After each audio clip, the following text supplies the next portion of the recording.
लिए स्वामी, गाते हुए वो गीत जो तूने दिए स्वामी।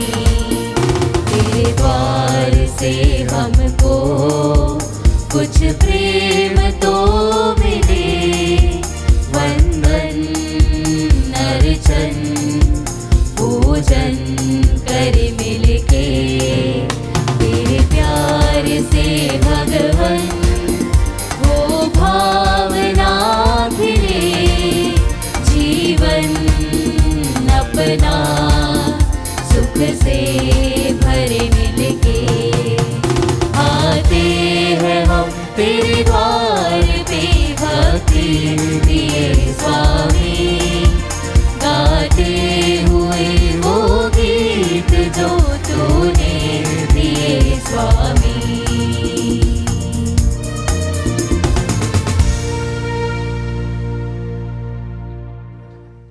पिता और पुत्र और पवित्र आत्मा के नाम पर आमीन।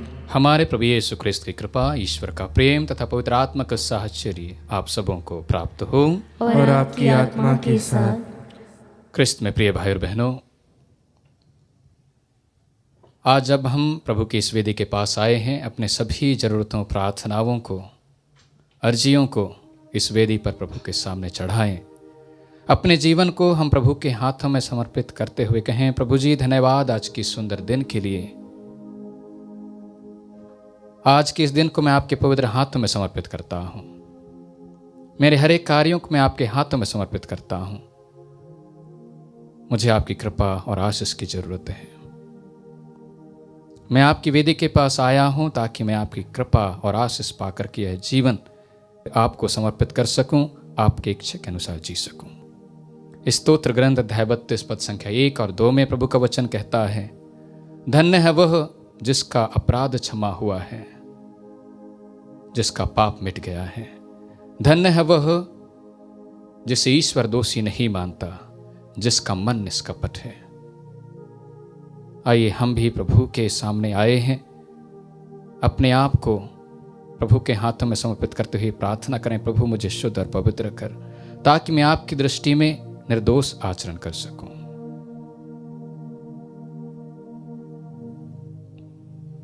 हम सब मिलकर बोलें, हे भाई और बहनों, मैं सर्वशक्तिमान ईश्वर और आप लोगों के सामने स्वीकार करती हूँ कि मैंने मन, वचन और कर्म से तथा अपना कर्तव्य पूरा न करने से, अपने कसूर से, अपने भारी कसूर से घोर पाप किया है। इसलिए मैं नित्य कुंवारी धन्य मरियम से, सब स्वर्गदूतों, संतों और आप लोगों से, हे भाइयों और बहनों, विनती करता हूँ कि आप लोग मेरे लिए प्रभु ईश्वर से प्रार्थना करें। सर्वशक्तिमान ईश्वर हम लोगों पर दया करे और हमारे पाप क्षमा कर हमें अनंत जीवन प्रदान करे। आमीन।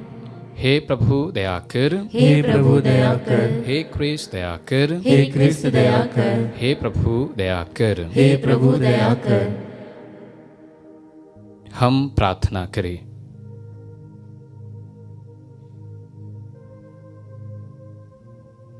हे ईश्वर, तूने अपने भक्तों के लिए ऐसे वरदान तैयार किए हैं जिन्हें न आंखों ने देखा न कानों ने सुना है। हमारे हृदय में अपने प्रेम की धारा प्रवाहित कर, ताकि हम सब कुछ में और सबसे बढ़कर तुझे प्यार करें और उस प्रतिज्ञा के भागी बन जाएं जो मानवीय कल्पना से परे है। हम यह प्रार्थना करते हैं अपने प्रभु तेरे पुत्र यीशु ख्रिस्त के द्वारा, जो तेरे तथा पवित्र आत्मा के संग एक ईश्वर होकर युगानुयुग जीते और राज्य करते हैं। आमीन। सर्वशक्तिमान ईश्वर आपके हृदय तथा होठों को शुद्ध करे, ताकि आप योग्य रीति से ईश्वर के वचन की घोषणा कर सकें। पिता और पुत्र और पवित्र आत्मा के नाम पर।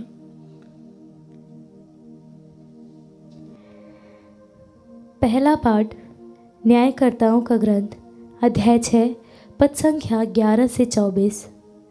गिदियोन, तुम इज़राइल को मुक्त करोगे, याद रखो कि मैंने तुमको भेजा है।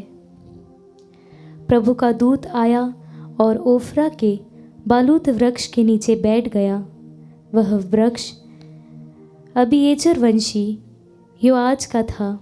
योआज का पुत्र गिदयोन इसलिए अंगूर पेरने के कोल्हू में गेहूं दाव रहा था कि वह उसे मेदियानों से छुपा कर रखे। प्रभु का दूत उसे दिखाई दिया और बोला, हे वीर योद्धा, प्रभु तुम्हारे साथ है।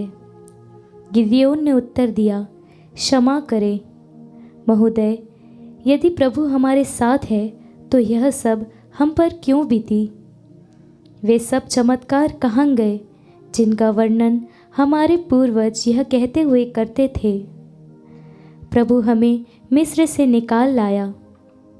अब तो प्रभु ने हमें छोड़कर मिदियानियों के हवाले कर दिया।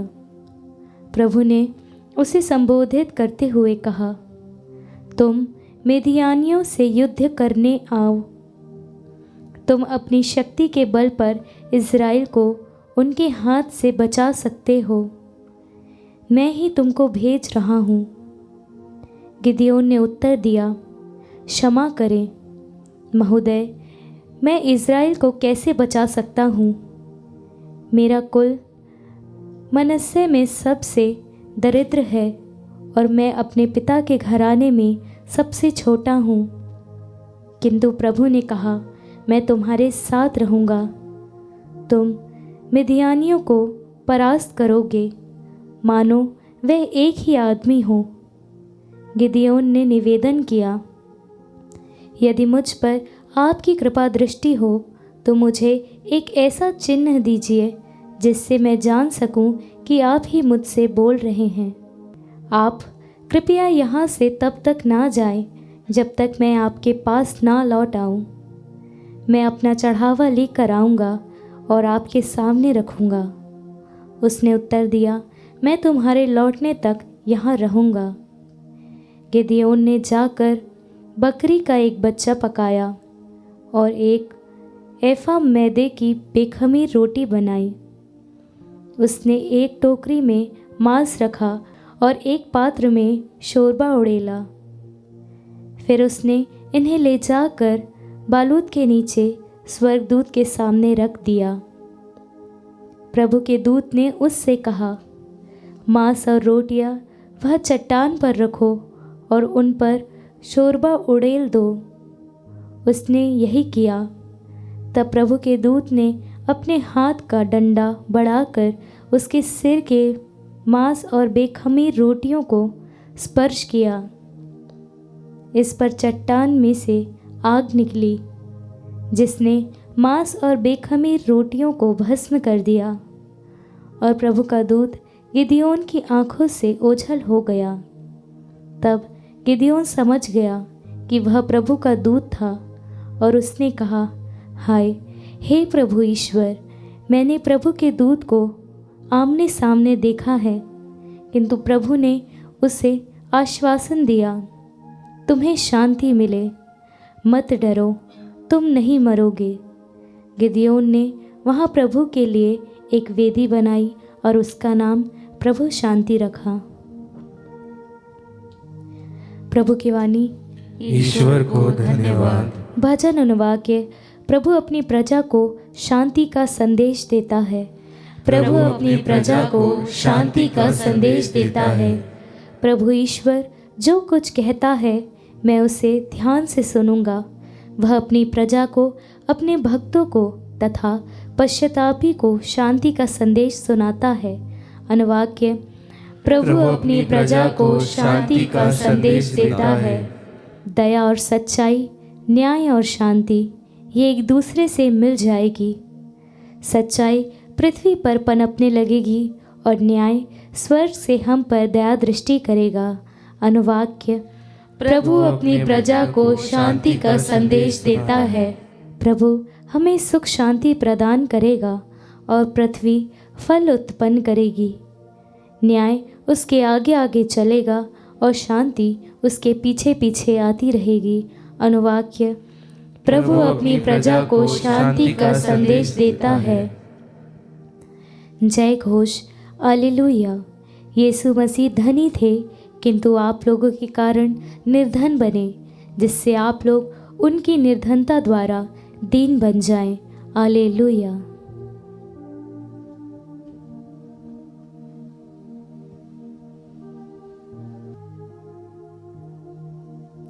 प्रभु आप लोगों के साथ हो और आपकी आत्मा के साथ। संत मत्ती के अनुसार पवित्र सुसमाचार। हे प्रभु तेरी महिमा हो। अध्याय 19 पद संख्याएं 23 से 30 तक। यीशु ने अपने शिष्यों से कहा, मैं तुम लोगों से कह देता हूं, धनी के लिए स्वर्ग के राज्य में प्रवेश करना कठिन होगा। मैं यह भी कहता हूं कि सुई के नाके से होकर ऊंट का निकलना अधिक सहज है, किंतु धनी का ईश्वर के राज्य में प्रवेश करना कठिन है। यह सुनकर शिष्य बहुत अधिक विस्मित हो गए और बोले, तो फिर कौन बच सकता है? उन्हें स्थिर दृष्टि से देखते हुए यीशु ने कहा, मनुष्यों के लिए तो यह असंभव है, ईश्वर के लिए सब कुछ संभव है। तब पेतरुस ने यीशु से कहा, देखिए, हम लोग अपना सब कुछ छोड़कर आपके अनुयायी बन गए हैं, हमें क्या मिलेगा? यीशु ने अपने शिष्यों से कहा, मैं तुम अपने अनुयायियों से कह देता हूं, मानव पुत्र जब पुनरुत्थान में अपने महिमा में सिंहासन पर विराजमान होगा, तब तुम लोग भी 12 सिंहासनों पर बैठकर इस्राएल के 12 वंशों का न्याय करोगे। और जिसने मेरे लिए घर, भाई बहनों, माता पिता, पत्नी, बाल बच्चों अथवा खेतों को छोड़ दिया है, वह 100 गुना पाएगा और अनंत जीवन का अधिकारी होगा। बहुत से लोग जो अगले हैं पिछले हो जाएंगे और जो पिछले हैं अगले हो जाएंगे।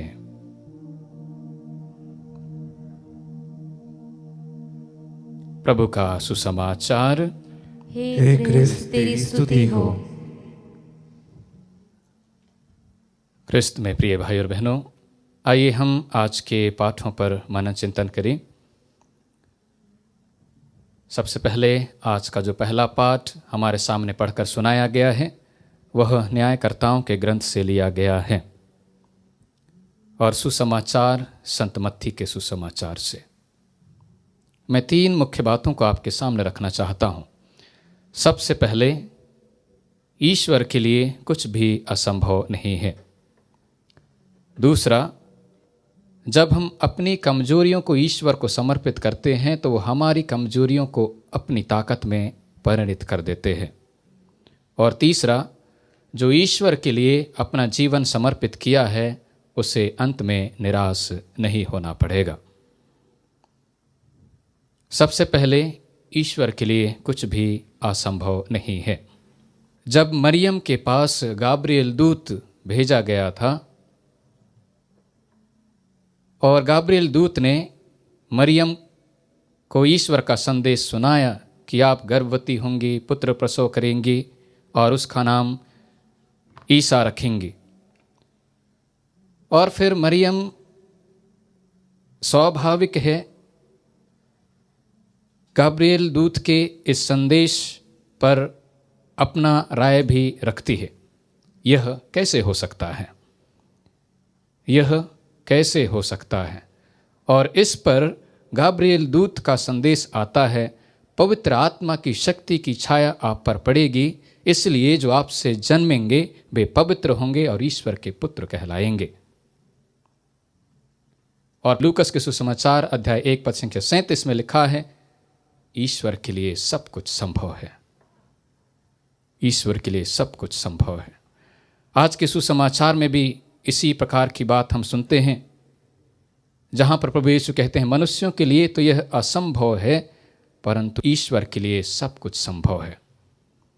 हम एक मनुष्य होने के नाते हर कार्य नहीं कर सकते हैं, लेकिन ईश्वर जब हमारे जीवन में आता है तो हम उसकी सहायता से हर कार्य को कर सकते हैं। जैसा कि दुश्मनों को प्यार करना एक मनुष्य के दृष्टिकोण से देखें तो बहुत कठिन है, और बहुत बार हम नहीं करते हैं। जो हमसे बैर और दुश्मनी रखते हैं उनके प्रति भी घृणा उत्पन्न कर लेते हैं और उनसे बदला लेने की सोचते हैं, बदला लेते भी हैं। लेकिन हमारे कैथोलिक कलीसिया में और प्रभु की शिक्षा का जो पालन करते हैं, उन्होंने ये करके दिखाया है कि दुश्मनों को प्यार करना असंभव नहीं है। हमारे ही धर्म प्रांत में शहीद हुई धन्य रानी मरिया, उनकी बहन और उनके परिवार वालों ने अपनी ही बहन, अपनी ही बेटी की हत्यारे को प्यार करके ये दिखाया है कि ये है यीशु की शिक्षा। दुश्मनों को अपना समझना, उन्हें प्यार करना। कभी कभी हम सोचते हैं माफ़ करना बहुत कठिन है। मानवीय दृष्टिकोण से देखते हैं, जो लोग हमें बार बार चोट पहुंचाते हैं, बार बार हमारे विरुद्ध बोलते हैं, हम उन्हें माफ़ नहीं कर पाते हैं। लेकिन जब ईश्वर हमारे जीवन में आते हैं, हम ईश्वर की सहायता से उन्हें माफ़ कर सकते हैं। संत पापा यूहन्ना पौलुस द्वितीय जब 13 मई 1981 को उन्हें एक व्यक्ति मोहम्मद अली आगखा के द्वारा गोली मार दिया गया था, कुछ समय तक वो अस्पताल में रहे, हॉस्पिटल में रहे, और वहाँ से निकलने के बाद वे उनसे मिलने के लिए जाते हैं, उन्हें पूर्ण रूप से माफ़ कर देते हैं। मनुष्य के दृष्टिकोण से देखें तो ये असंभव है। कैसे एक व्यक्ति जो उनकी जान लेने के लिए तुला था उसे माफ़ कर सकता है? लेकिन यही है यीशु की शिक्षा, एक दूसरों को माफ़ करना, दुश्मनों को प्यार करना। दूसरी बात, जब हम अपनी कमजोरियों को प्रभु को समर्पित करते हैं तो प्रभु हमारी कमजोरियों को अपनी ताकत में परिणित करते हैं, बदल देते हैं। जैसा कि आज के पहले पाठ में हमने सुना किस प्रकार प्रभु का दूत गिदयोन के पास आकर के कहता है कि हे वीर योद्धा, ये उसका प्रणाम था, वीर योद्धा। जबकि इसके पहले थोड़ा सा देखें और बाद में भी जब हम न्यायकर्ताओं का ग्रंथ पढ़ेंगे तो हमें पता चलता है कि ये कोई वीर योद्धा नहीं था, ये बहुत डरपोक व्यक्ति था। और यही वजह है कि वो मिद्यानियों के डर से छिप करके अपना काम कर रहा था। और बाद में जब प्रभु उन्हें मिशन के लिए भेजते हैं तो वो अकेला नहीं जाता है, बल्कि अपने सेवक पूरा को लेकर के जाता है। तो इस प्रकार हम देखते हैं कि ये व्यक्ति बहुत ही डरपोक व्यक्ति था, लेकिन इसने प्रभु पर भरोसा रखा। प्रभु ने इसमें कुछ अच्छाई जरूर देखा और यही वजह है कि इसे एक न्यायकर्ता के रूप में चुनता है। उसी प्रकार हम देखते हैं कि मूसा नबी निर्गमन ग्रंथ अध्याय 3 पद संख्या 11 में कहते हैं, मिस्र देश जाओ और मेरी अपनी जनता इस्राएल को वापस ले आओ। वो कहता है कि मैं कौन हूँ जो फिरौन के पास जाऊँ और इस्राएलियों को वहाँ से निकाल लाऊं, मुझे तो बोलना तक नहीं आता है। इस प्रकार के बहुत सारा एक्सक्यूज देता है, लेकिन प्रभु कहता है मैं तुम्हारे साथ हूँ। वो अपनी कमजोरी को प्रभु को समर्पित करता है।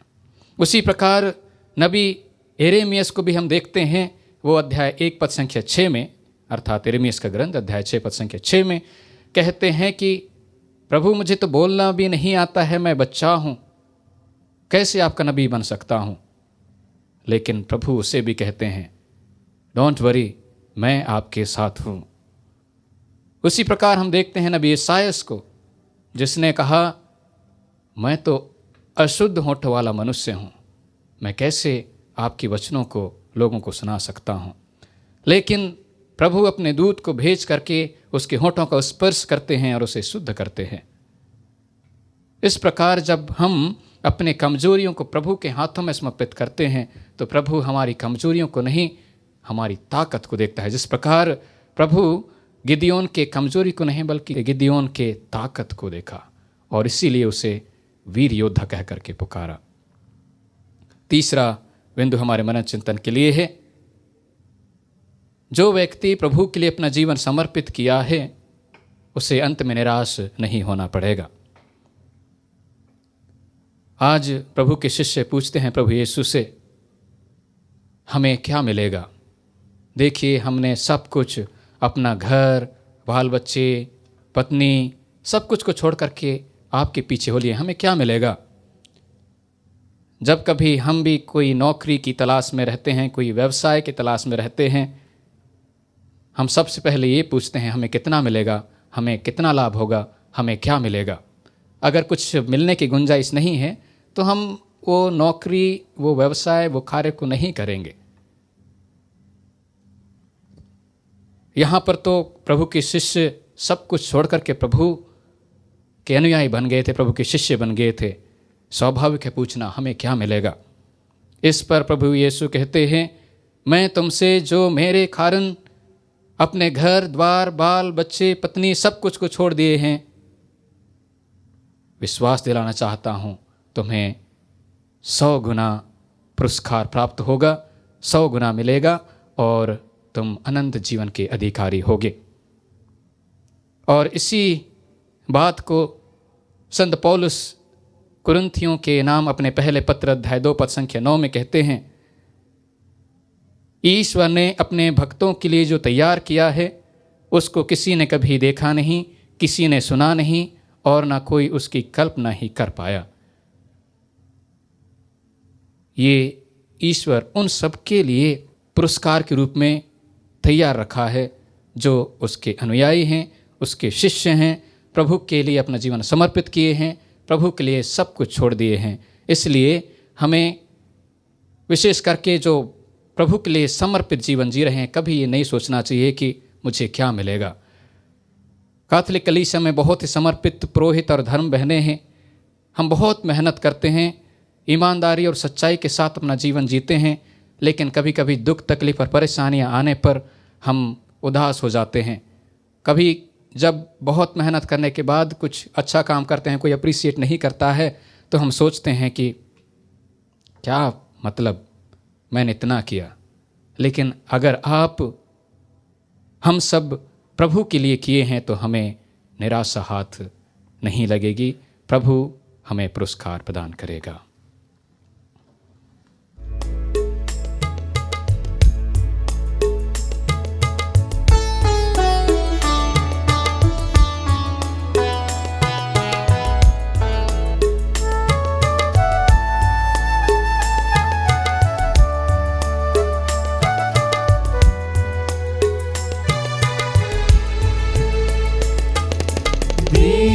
चढ़ाया थाली सजाया, तेरे चरणों पर अर्पण को लाया, स्वीकार ले भगवन, स्वीकार ले भगवन। नव जीवन का पावन बलिदान, मेरे लिए तेरे प्रेम भरे दान।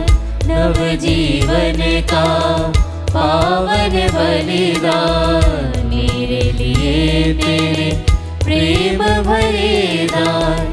तेरे प्रेम में मेरा जीवन, तेरे प्रेम में मेरा जीवन, इस वेदी पर कुर्बान, इस वेदी पर कुर्बान।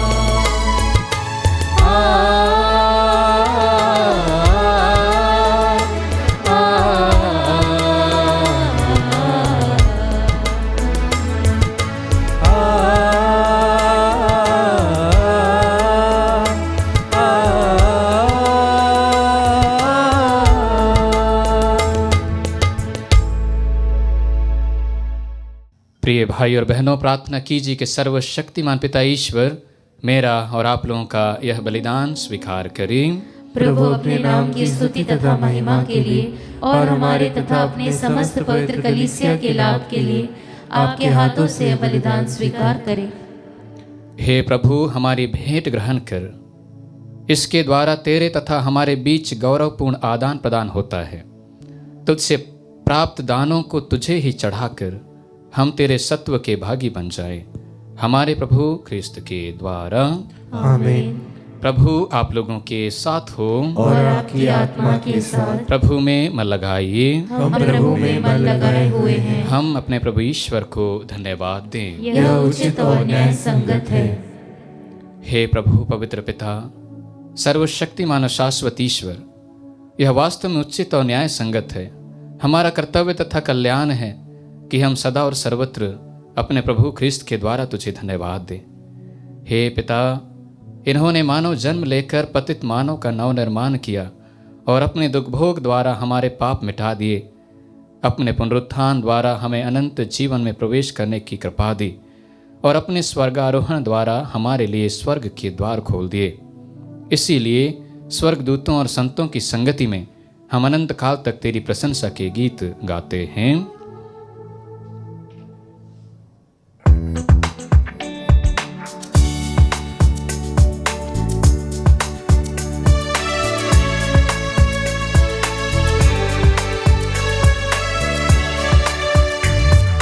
जय जय तेरी जय हो, पावन आत्मा जय हो, गूंज रहा भूजल नभ जय से विश्व विधाता जय हो।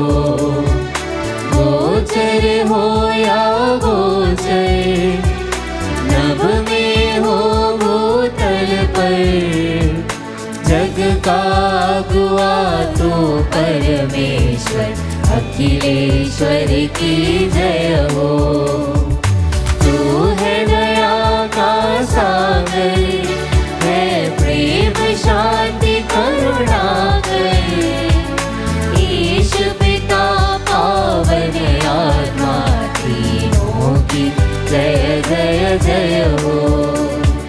जय जय तेरी जय हो, पावन आत्मा जय हो, गूंज रहा भूजल नभ जय से विश्व विधाता जय हो। विश्व विधाता जय हो, विश्व विधाता जय हो। हे प्रभु, तू वास्तव में पवित्र है, सारी पवित्रता का स्रोत है। हम तुझसे प्रार्थना करते हैं, तू इन उपहारों को अपनी आत्मा के संस्पर्श से पवित्र कर दे कि ये हमारे प्रभु यीशु ख्रिस्त के शरीर तथा रक्त बन जाए। जब वे स्वेच्छा से मृत्यु के लिए सौंपे गए, उन्होंने रोटी ली, तुझे धन्यवाद दिया और रोटी तोड़कर उसे अपने शिष्यों को देते हुए कहा, तुम सब इसे लो और इसमें से खाओ, क्योंकि यह मेरा शरीर है जो तुम्हारे लिए बलि चढ़ाया जाएगा।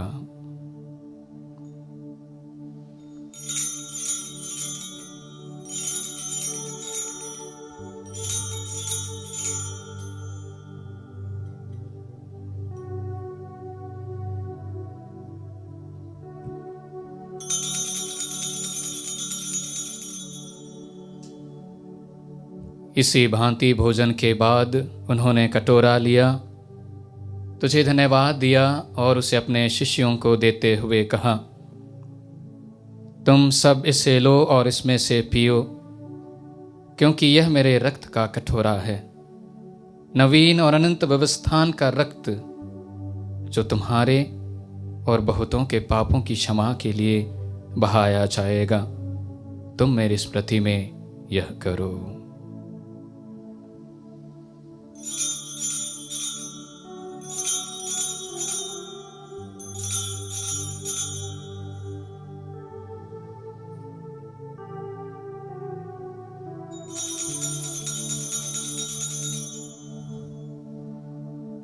विश्वास का रहस्य। हे प्रभु, हम तेरी मृत्यु तथा पुनरुत्थान की घोषणा तेरे पुनरागमन तक करते रहेंगे। इसलिए हे प्रभु, हम ख्रिस्त की मृत्यु और पुनरुत्थान की स्मृति में तुझे जीवन की रोटी और मुक्ति का कटोरा चढ़ाते हैं। हम तुझे धन्यवाद देते हैं कि तूने हमें अपने सम्मुख उपस्थित होने और अपनी सेवा करने का सौभाग्य प्रदान किया है। हमारा नम्र निवेदन है कि हम सब ख्रिस्त का शरीर और रक्त ग्रहण करके पवित्र आत्मा के द्वारा एकता के सूत्र में बंधे रहे। हे प्रभु, हमारे संत पिता लियो, हमारे धर्माध्यक्ष थॉमस और सभी याजकों के साथ विश्व भर में फैली अपनी कलीसिया की सुधि ले तथा इसे प्रेम में सिद्ध बना दे। हमारे उन भाई बहनों की भी सुधि ले जो पुनरुत्थान की आशा में परलोक सिधार चुके हैं।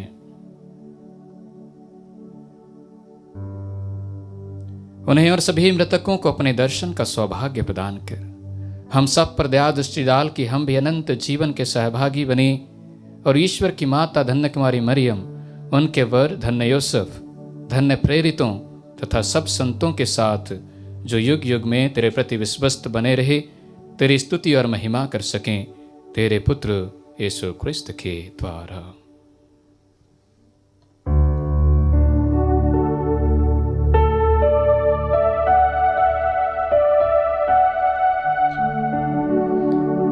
इन्हीं प्रभु क्रिस्त के द्वारा, इन्हीं के साथ और इन्हीं में, हे सर्वशक्तिमान पिता ईश्वर, पवित्र आत्मा के साथ सारा गौरव तथा सम्मान युगान युग तेरा ही है।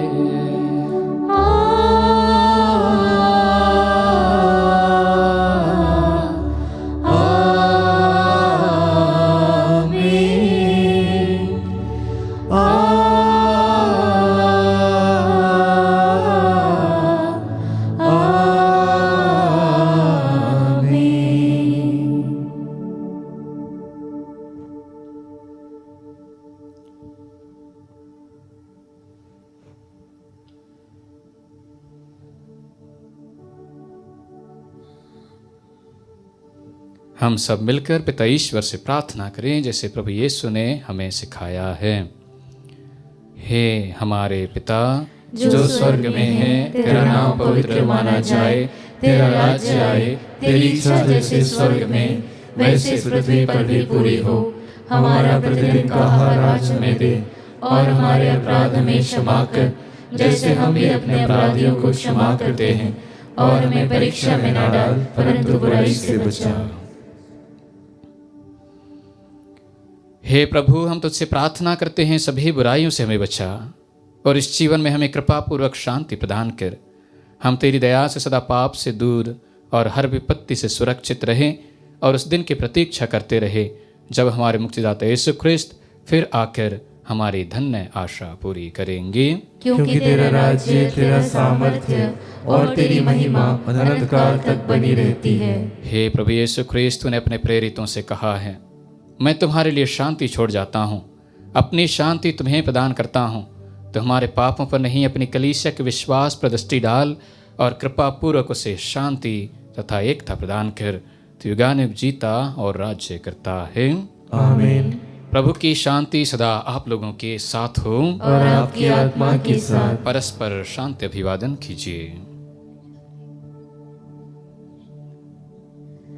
हे ईश्वर के मेमने, तू संसार के पाप हर लेता है, हम पर दया कर। हे ईश्वर के मेमने, तू संसार के पाप हर लेता है, हम पर दया कर। हे ईश्वर के मेमने, तू संसार के पाप हर लेता है, हमें शांति प्रदान कर।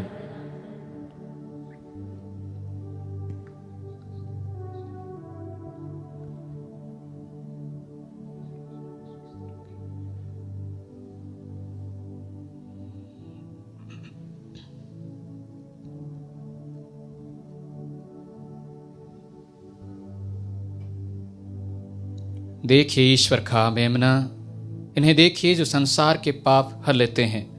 धन्य हैं वे जो मेमने के भोज में बुलाए गए हैं। हे प्रभु, मैं इस योग्य नहीं हूँ कि तू मेरे यहाँ आए, किंतु एक ही शब्द कह दे और मेरी आत्मा चंगी हो जाएगी। क्रिस्त का शरीर रक्त अनंत जीवन तक हमारी रक्षा करता रहे।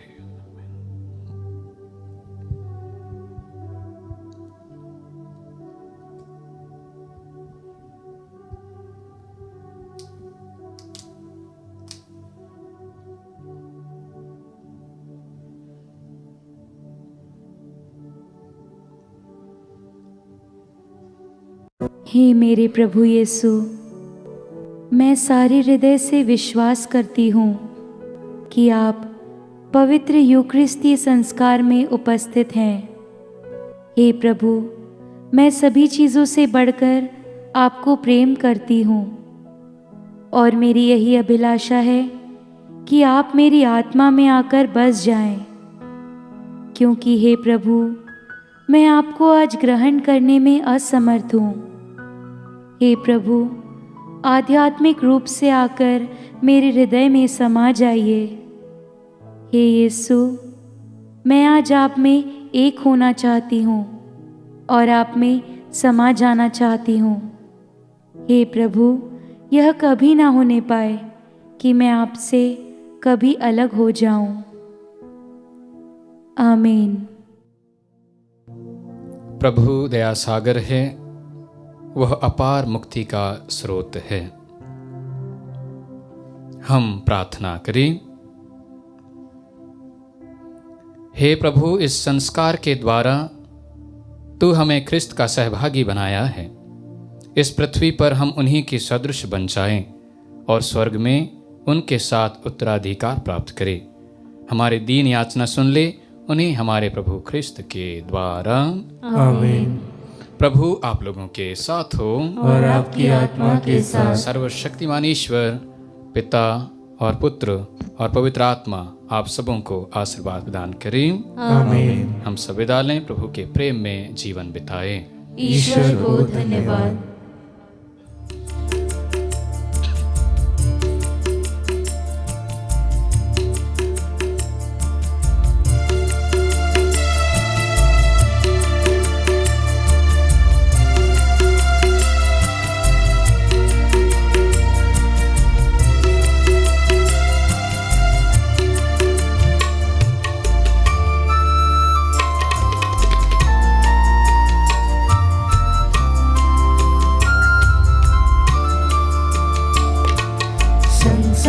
चलो प्रभु जी मेरे, संग संग चलो प्रभु जी मेरे, संग संग चलो प्रभु जी मेरे, संग संग चलो प्रभु जी मेरे। निर्बल हो प्राणी प्रभु, निर्बल हो प्राणी प्रभु, निर्बल हो प्राणी प्रभु, निर्बल हो प्राणी प्रभु। संग संग चलो, संग संग चलो, संग संग चलो, संग संग चलो, संग संग चलो प्रभु जी मेरे, संग संग चलो प्रभु जी मेरे, संग संग चलो